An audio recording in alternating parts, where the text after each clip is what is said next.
बजे सुबह भौतिक विज्ञान का पेपर लेकर आ चुके हैं। यदि आप राजस्थान बोर्ड क्लास 11th के स्टूडेंट हैं और आप 14 मार्च कल यानी कि आप भौतिक विज्ञान की परीक्षा देने वाले हैं तो ये वीडियो आप सभी के लिए होने वाला है। प्यारे बच्चों, आज की इस वीडियो में मैं आप सभी के लिए लेकर आया हूँ भौतिक विज्ञान का पेपर। यदि आपने परीक्षा से पहले ये पेपर अच्छे से तैयार कर लिया तो कल के पेपर में आप गर्दा उड़ाकर आ सकते हो। ये देख सकते हो बच्चों, आप कक्षा 9वीं का वार्षिक परीक्षा 2025-26 का ये पेपर है। क्लास 11th का एनुअल एग्जामिनेशन 2025-26 के पेपर है। भौतिक विज्ञान की फिजिक्स का ये पेपर है बच्चों। यहां पर देख सकते हो आप 11-25 आपके भाई पेपर का कोड होने वाला है। यहां पर दोनों तरफ आप भाई बार कोड भी देख सकते हो और 70 नंबर का भाई आपका एग्जाम लिया जाएगा। तो चलिए भाई बच्चों स्टार्ट करते हैं कंप्लीट पेपर का सॉल्यूशन। आपने अभी तक चैनल को सब्सक्राइब नहीं किया है तो जल्दी से कर दीजिएगा, वीडियो को लाइक करना बिल्कुल ना भूलें। देखिए सबसे पहले आपको देखने को मिलेंगे वस्तुनिष्ठ प्रश्न जिनकी संख्या 1 से लेकर भाई 10 तक होने वाली है। तो फटाफट सभी क्वेश्चनों के आंसर हम देख लेते हैं। पहला आपका क्वेश्चन है कि बल आघूर्ण की विमा क्या होती है बच्चों। तो बल आघूर्ण की विमा होती है M1L2T-2 आपकी विमा होती है। ऑप्शन यहाँ पर ए आपका राइट हो जाएगा। सेकेंड क्वेश्चन है कि कार्य का ऐसा ही मात्रक क्या होता है। तो प्यारे बच्चों 4 ऑप्शन दिए गए हैं, जूल, अर्ग। हाँ मैंने ही प्लान किया था ना। आयशा लिसन ना संडे। प्यारे बच्चों 4 ऑप्शन दिए गए हैं, जूल, अर्ग, किलोग्राम गुणा मीटर और किलोवाट। तो जो कार्य है बच्चों इसका जो ऐसा ही मात्रक है वो आपका जूल होता है। ऑप्शन ए हो जाएगा। बात करते हैं क्वेश्चन नंबर यहाँ पर 3 की। संरक्षी बल जो है एफ है और स्थितिज ऊर्जा यू है। इनमें आपको संबंध दर्शाना है, कौन सा संबंध होगा। तो प्यारे बच्चों इनमें संबंध होता है जो एफ वेक्टर होता है हमारा वो ऋणात्मक होता है डेल यू वेक्टर के। तो हमारा जो ऑप्शन यहाँ पर से है वो बिल्कुल राइट चला जाएगा। चलिए अब हम बात करते हैं क्वेश्चन नंबर 4 की। मूल बिंदु के सापेक्ष बल दिया हुआ है 7i plus 3j minus 5k पर लगने वाला बलागुण का मान ज्ञात कीजिए, जबकि बल जिस कण पर लगता है उसका स्थिति सदिश i माइनस j प्लस में क्या है k आपको दिया गया है। तो प्यारे बच्चों इसका सही जवाब हो जाएगा 2i प्लस में 12j माइनस का 10k। ऑप्शन आपका दे बिल्कुल राइट हो जाएगा। चलिए अब हम बात करते हैं यहाँ पर क्वेश्चन नंबर 5 की। यदि किसी तार की लंबाई को खींचकर 2 गुनी कर दिया जाए तो उसके यंग प्रत्यास्थता गुणांक का मान होगा। ऑप्शन ए है दुगना, आधा, एक समान रहेगा, 4 गुना हो जाएगा। तो प्यारे बच्चों इस प्रश्न का सही जवाब हो जाएगा ये एक समान ही रहेगा। ऑप्शन यहाँ पर से हो जाएगा। अब हम बात करते हैं यहाँ पर क्वेश्चन नंबर 6 की। यदि 2 तरल की बूंदों की त्रिज्या का अनुपात 1:2 हो तो उनके दाब का आधिक्य का अनुपात क्या हो जाएगा। ऑप्शन ए है आपका 1:2, बे ऑप्शन 2:1, से ऑप्शन 1:4 और दे ऑप्शन है आपका 4:1। तो इसका सही जवाब आपका हो जाएगा 2:1। ऑप्शन आपका बे हो जाएगा। अगला प्रश्न देखिएगा, किसी ताप पर फारेनहाइट तथा सेल्सियस बराबर होते हैं वो कौन सा टेम्परेचर है बच्चों। तो वो आपका -40 डिग्री टेम्परेचर है जिस पर ये दोनों बराबर होते हैं। अगला प्रश्न देखिएगा, यहाँ पर थोड़ा सा कटा हुआ है बच्चों, हम इंग्लिश के अंदर क्वेश्चन को रीड करेंगे। What is the relation between kinetic energy per unit volume E and pressure P of an ideal gas. तो इसका राइट आंसर आपका क्या होगा। तो प्यारे बच्चों इसका राइट आंसर आपका हो जाएगा P = 2/3E। ये आपका हो जाएगा ऑप्शन यहाँ पर सी आपका राइट हो जाएगा। क्वेश्चन नंबर 9 देखिएगा, यदि किसी लोलक का आवर्तकाल 2 गुना हो जाए तो उसकी प्रभावी लंबाई होगी 2 गुनी, आधी, 4 गुनी, 1/4। तो इसका राइट आंसर बच्चों क्या होगा। इसका राइट आंसर आपका हो जाएगा 4 गुनी। ऑप्शन यहाँ पर से हो जाएगा। अब हम बात करेंगे यहाँ पर क्वेश्चन नंबर 10 की।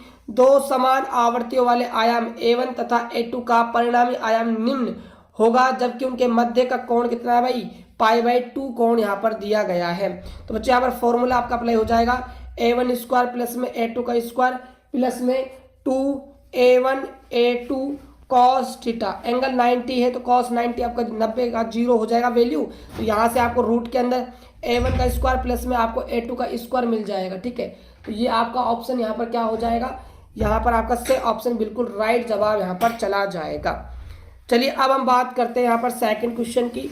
यहाँ पर आपको रिक्त स्थानों की क्या है पूर्ति करनी है ना।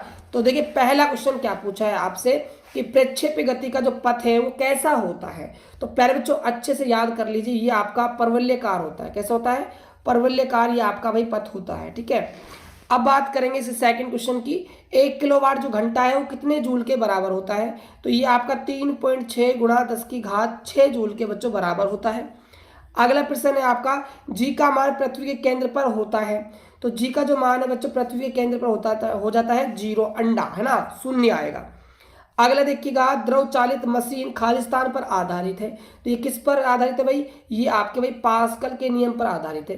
पास्कल के नियम पर ये क्या है? आधारित है। ठीक है।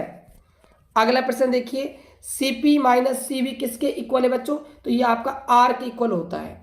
अगला आपका है कि संख्या आपको दी गई है 6.023 इंटू 10⁻23। ये संख्या क्या कहलाती है? तो प्यारे बच्चों ये आपकी अवगाद्रो संख्या कहलाती है। कौन संख्या? अवगाद्रो संख्या ये कहलाती है। अगला प्रश्न देखिएगा, सरल आवर्त गति कर रहे कण की कुल ऊर्जा खालिस्तान रहती है। तो ये कांस्टेंट रहती है भाई, नियत रहती है। कैसी रहती है? कांस्टेंट, नियत रहती है। अगला है, ध्वनि तरंग ध्रुवण नहीं दर्शाती क्योंकि वह खालिस्तान प्रकृति की होती है। तो कौन सी प्रकृति प्यारे बच्चों? अनुदैर्घ्य प्रकृति। तो यहाँ पर आपका अनुदैर्घ्य सही जवाब यहाँ पर चला जाएगा। अगला प्रश्न देखिएगा, यहाँ पर नेक्स्ट क्वेश्चन क्या होने वाला है आपका? क्वेश्चन नंबर बच्चों आपको यहाँ पर 3 निम्नलिखित अति लघुतरात्मक प्रश्नों के उत्तर यहाँ पर आपको देने हैं। तो यहाँ पर पहला ही प्रश्न है आपका, 10 की पावर जो आपका यहाँ पर दिया गया है 6 डाइन पर सेंटीमीटर स्क्वायर का दाब किसके बराबर है? किसके बराबर ये होने वाला है, ये बताइए। तो इसका आंसर प्यारे बच्चों आपको कमेंट बॉक्स में बताना है। किसमें बताओगे? कमेंट बॉक्स में इसका आंसर आपको जरूर बताना है कि इसका राइट आंसर बच्चों कितना हो जाएगा। ठीक है, कमेंट बॉक्स में। अगला है, द्रव्यमान केंद्र से आप क्या समझते हैं? वह बिंदु जहां निकाय का संपूर्ण द्रव्यमान क्या हो भाई? केंद्रित माना जा सके, उसको हम द्रव्यमान केंद्र कहते हैं। अगला है आपका, वेग समय ग्राफ का क्षेत्रफल क्या कहलाता है? वेग समय बच्चों, वेग और समय आया है तो ये आपका भाई विस्थापन कहलाएगा। क्या कहलाएगा? विस्थापन, डिस्प्लेसमेंट कहलाएगा। अगला है, स्मॉल जी तथा कैपिटल जी में संबंध लिखिए। तो स्मॉल जी बराबर होता है कैपिटल जी m अपॉन में r स्क्वायर, ये आपका संबंध होता है। ठीक है, आपका ये संबंध हो जाएगा स्मॉल जी और कैपिटल जी में। ठीक है।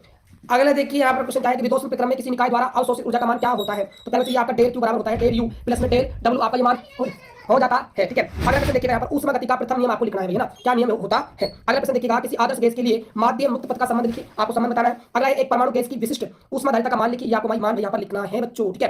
अगला देख लीजिएगा, अगला क्वेश्चन क्या है आपका कि सरल आवर्त गति के लिए गति ऊर्जा तथा स्थिति ऊर्जा का मध्य ग्राफ आपको खींचना है। अगला आपका चौथा प्रश्न है कि एक पिंड का संवेग 2 मिनट में 150 गीगामीटर पर सेकंड से बढ़कर 600 गीगामीटर पर सेकंड हो जाता है। पिंड पर आरोपित बल का मान आपको ज्ञात करना है। 7वां प्रश्न आपका ऊष्मा गतिकी के शून्य की प्रथम तथा द्वितीय नियमों को लिखिए, यहाँ पर आपको नियम बताने हैं। 18वां आपका प्रश्न है कि सरल आवर्ती दोलक की गति स्थिति तथा कुल ऊर्जा के लिए संबंध यहाँ पर उत्पन्न करना है। और 19वां आपका प्रश्न है कार्टर इंजन की विशेषता से व्याख्या कीजिए विस्तार से और इसका आवेशक चित्र भी बनाइए। ठीक है, ये क्वेश्चन थोड़ा सा टाइपिंग यहाँ पर दिखाई नहीं दे रही है बच्चों, थोड़ा सा मैनेज कर लीजिएगा। इसके अथवा में क्या क्वेश्चन पूछा है, एक बर्तन में 2 एक एसिड जैसे नियोन है ना, एक परमाणु के और ऑक्सीजन जो है आपका परमाणु भरी है, इनके आंशिक दाबों का अनुपात 3:2 है, आकलन कीजिए। पहला क्वेश्चन है उनके अणुओं की संख्या का अनुपात। दूसरा प्रश्न है आपके बर्तन में नियोन व ऑक्सीजन के द्रव्यमान घनत्व का अनुपात। ठीक है, और यहाँ पर आपको इनका द्रव्यमान दिया गया है। और ये पहले पूरा पेपर, इस पूरे पेपर आप अच्छे से देख लीजिएगा और इसको आप तैयार भी कर लीजिएगा। तो कैसा लगा आपको वीडियो कमेंट करके जरूर बताना है। मिलते हैं नेक्स्ट वीडियो में, तब तक के लिए जय हिंद, वंदे मातरम, जय भारत। सुन, मुझे फ्लाइट टिकट बुक करना सिखाना। क्यों? कहाँ जाना है? कहीं नहीं, बस सी